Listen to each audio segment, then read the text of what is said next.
So under economic development, the second point that I want to focus on is a very important point, and it is on infrastructure. Honorable Speaker, in his Independence Day speech of 2019, the Prime Minister has highlighted that 100 lakh crores would be invested on infrastructure for the next 5 years. As a follow-up measure, I had launched the National Infrastructure Pipeline on 31st December 2019 of 103 lakh crore worth projects. It consists of more than 6,500 projects across sectors and are classified as per their size and stage of development. These new projects will include housing, safe drinking water, access to clean and affordable energy, health care for all, world-class educational institutions, modern railway stations, airports, bus terminals, metro, railway transportation, logistics and warehousing, irrigation projects, etc.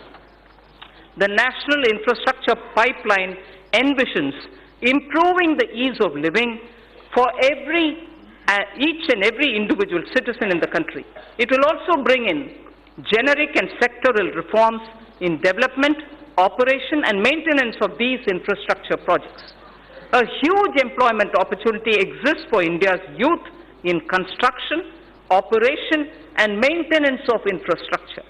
National Skill Development Agency will give special thrust to infrastructure-focused skills and their development opportunities. I propose to set up a project preparation facility for infrastructure projects. This program would actively involve young engineers, management graduates, and economists from our universities. It is also proposed to direct all infrastructure agencies of the government to involve youth power in startups. They will help in rolling out value-added services in quality public infrastructure for citizens. A national logistics policy will soon be released. Among other things, it will clarify the role of union government, state government, and also the key regulators. It will create a single window e-logistics market and focus on generation of employment, skills, and making MSMEs competitive. So also, accelerated development of highways will be undertaken. This will include development of 2,500 kilometer access control highways, 9,000 kilometers of economic corridors, 2,000 kilometers of coastal and land port roads, and 2,000 kilometers of strategic highways. The Delhi-Mumbai Expressway and 2 other packages would be completed by 2023. Chennai-Bengaluru Expressway would also be started. So the fast-track mechanism encourages us towards greater commercialization of our highways so that NHAI can raise more resources. I propose to monetize at least 12 lots of highway bundles of over 6,000 kilometers before 2024. In carrying out its duty, the Indian Railways performs a service to the nation. Within 100 days of assumption of this government, it has commissioned 550 Wi-Fi facilities in as many railway stations. It has eliminated unmanned level crossings and aims to achieve electrification of 27,000 kilometers of tracks. This will call, obviously, for optimization of costs. Railways have small operating surplus. About Indian Railways, there are 5 measures, among other things, that I wish to highlight.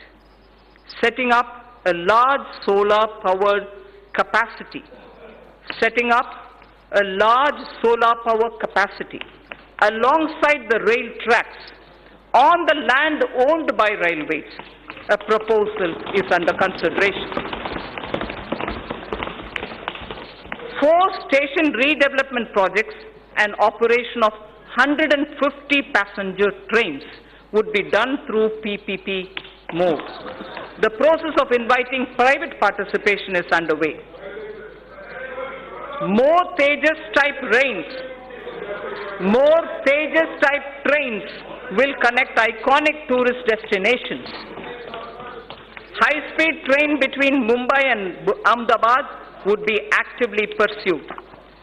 148-kilometer Bengaluru suburban transport project at a cost of 18,600 crores would have fares on metro model.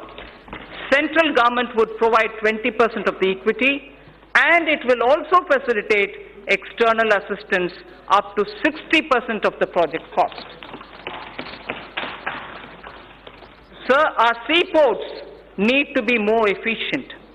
Technology has to be used to improve performance. A governance framework keeping with global benchmarks needs to be put in place.